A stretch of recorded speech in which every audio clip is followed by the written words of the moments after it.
Have you ever read a book that starts with, "As a door, I didn't know when I fell in love with Tana, only that I most assuredly was. It might have been the first time she'd laid her soft fingertips on the cool brass of my knob." The woman was too stunned to speak.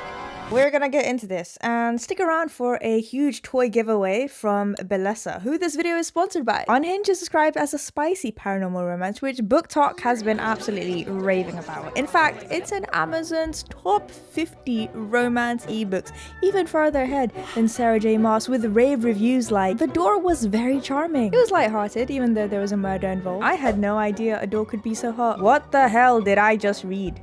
Not gonna lie, it was kind of hot though. Which begs the question, why?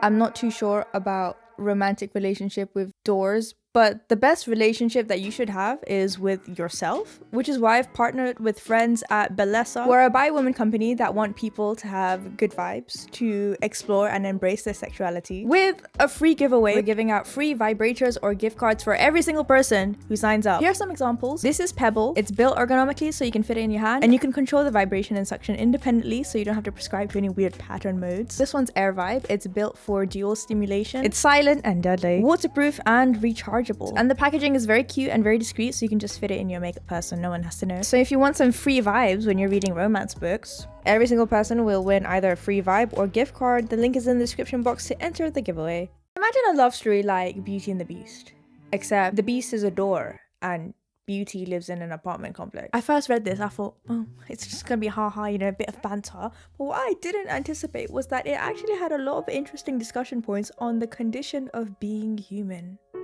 And I want to share it with you. Okay, let's get into this. We've got a girl called Tana who lives clearly in flat number 69. Having this as the cover really helps you get a clear picture of the scenes that are about to unfold next. Before the book even begins, we have a trigger warning that the story contains doorknob insertion. That's when you really know that you're about to unlock a whole new experience. So the book's only 80 pages, so viewers really got to slam us with information. Chapter 1, we set the scene, and you find out POV. You're the door, and we learned that the door is a sentient being who can also control his movements. And honestly, I'd say that the door is a bit of a perv. Door has this infatuation with Tana, the main love interest. This is filled with descriptions about her chest and a lot of use of possessives of "my Tana did this, my Tana, my Tana." In the 6 months she'd spent safely tucked behind my back at night, she'd never jiggled her key uncomfortably or twisted the knob too hard. No, not Tana. We're on page 1 and we're already doing the whole "it's not like other tenants." I get the sense that this door has this inherent sort of protective nature about it. Does the door's protective nature stem from its identity as a man, or could it be an intrinsic facet of its condition as a door and thus inherently designed to offer privacy and protection? On page 3, by the way, we find out that Randall, who is like the landlord, has kidnapped the previous tenant who used to live in Tana's place, dragged her out into the woods, and now the previous tenant is missing. So it's like, huh, you thought you're just here for a little silly, little spicy romance. No, how about murder mystery thriller? So I'm sat here wondering about like the physics of it all, but also how is the door sentient? And that's when we get to chapter 4. And that's when this book gets even more unexpected than I thought, because lightning sizzled across the sky. Pathetic fallacy. The boom of thunder echoing up and down. The wan sodium yellow of the ancient floodlines winked out in a power out. And there's a strange man who's wearing robes and talking to the door. Who is this man? It's Zeus. Not only is this a romance and a thriller, but now it's turned into an 18+ Percy Jackson Greek mythology. Hera sent him there because he needs to learn what consent is, and you're like, what are you talking about? Because Zeus, how do I put this, saw a hole in a, quote, really sexy tree, and he literally seeded the tree, and then an acorn fell off the tree, and then it grew into an oak tree. And then that tree became a door. And the door is Zeus's son. I mean, I guess that's one way to do gardening. You know that show on TLC where that man is like really in love with his car? TLC, you need to contact Vera Valentine. I will give it to her. It's in Zeus's character to be a little bit promiscuous. I have so many questions. Does this door have memories of growing up? How does the door know English? Was the carving of the wood into a door a really traumatic experience, which is why it doesn't remember, because it's like repressed memories? Is this door's perception of pain? Am I thinking too much?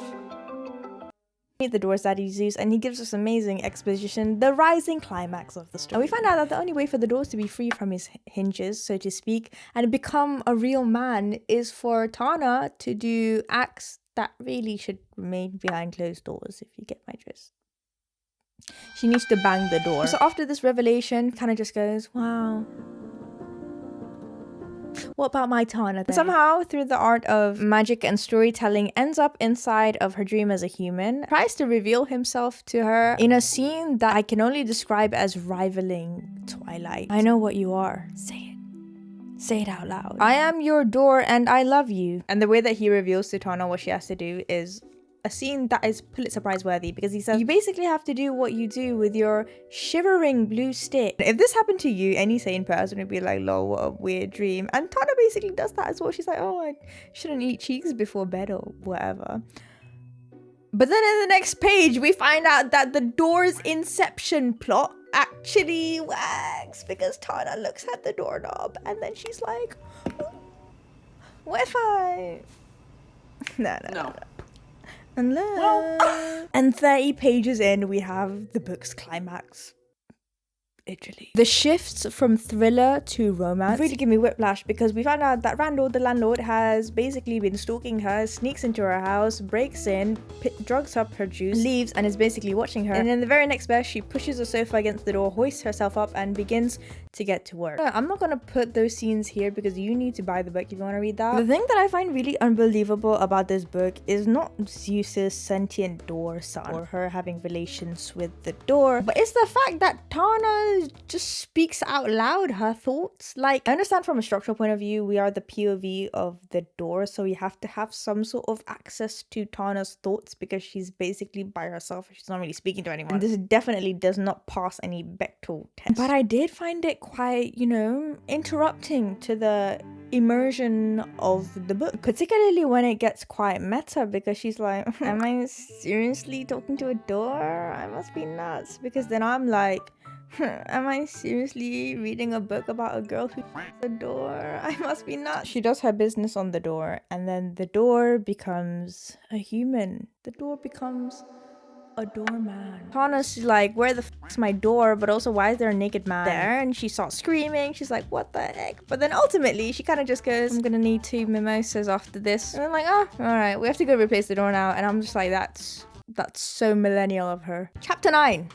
The door discovers patriarchy. So in chapter 9, the doorman basically acts like a small Victorian child discovering late stage capitalism. And he basically goes, wow, the same place that you can buy food, you can also buy doors, stuff. They don't really say what app that they're using, but I assume it's DoorDash. They end up going to a physical store, Costco or Ikea or whatever. And the doorman comes across a pink women's toolkit, and he makes an astute observation. Why should you pay more for smaller flimsy things? Because you're a woman. That seems silly to me. He also recognizes that being a woman and being constantly aware of creeps everywhere you go is also no way to live. And Tana smiles at him and she's like, wow, how amazing that you discovered the core concepts of feminism 101. And she's impressed because the bar is truly on the floor, guys. So we have this human interacting with the world, and we can't really call him doorman forever, right? So come to the act of naming himself, and he recognizes that Tana was like really in love with this superhero guy on TV, and because he doesn't have a personality and all of his actions are dictated by how he can get Tana, he decides to name himself after this actor, and he calls himself Driss.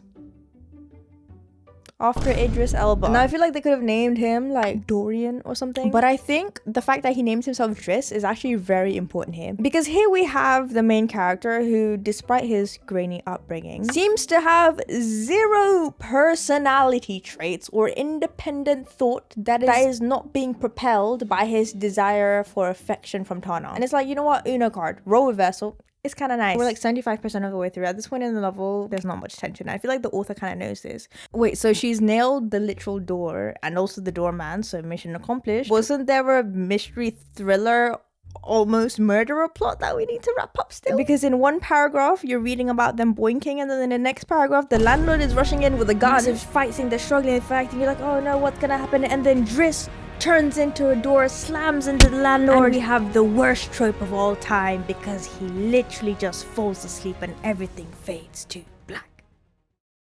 The next chapter. So after everything fades to black, clearly everything magically resolves itself, right? So we find out that the landlord's gone to jail because they found out that, oh, he actually did murder the previous tenant. Tana manages to convince the police to give her this bullet-ridden door from evidence back. She tries to fix his bullet wound, and Zeus comes to her in a dream or something and basically tells her that, yeah, your boyfriend's gonna turn into a door every full moon, and you have to jiggle his doorknob every month with your magic cat if you want him to turn back into a human. And if that's not enough, we also find out that the door has a praise kink. And I left this book feeling a knock-on effect of what this means for my perception of doors from now on. Like that scene from Titanic.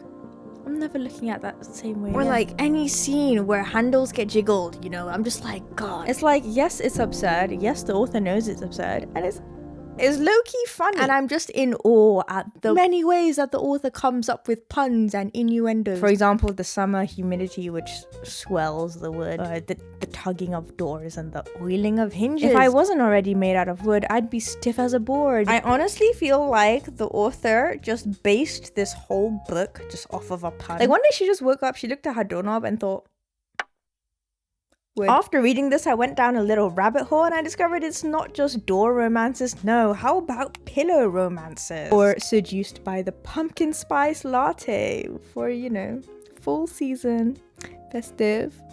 Or, you know, Shrek, if you want me to read that.